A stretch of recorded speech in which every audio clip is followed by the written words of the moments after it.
Pemain sayap Barito Putra Amrizal Umainailo bakal melepas masa lajangnya. Pemain yang baru mencetak 1 gol dalam laga uji coba untuk Laskar Antasari ini akan melangsungkan prosesi ijab kabul pernikahan di Ciputat, Tangerang Selatan, Provinsi Banten pada Minggu 14 Maret besok.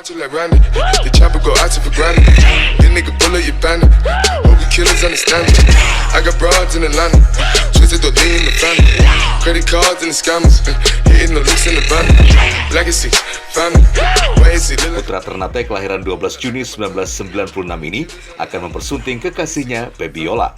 Dari undangan yang disebar usai prosesi pernikahan, dilanjutkan dengan resepsi perkawinan kedua mempelai. Pemain berusia 24 tahun ini, usai mengikuti program uji coba bersama Barito Putra di Yogyakarta, langsung bertolak menuju Jakarta. Mantan pemain Borneo FC ini merupakan tahun keduanya bersama skuad Laskar Antasari. Selamat berbahagia Umay. Tutung Pandang, Salawasan. Dari Banjarmasin, Tim Liputan, Kalsel 1net.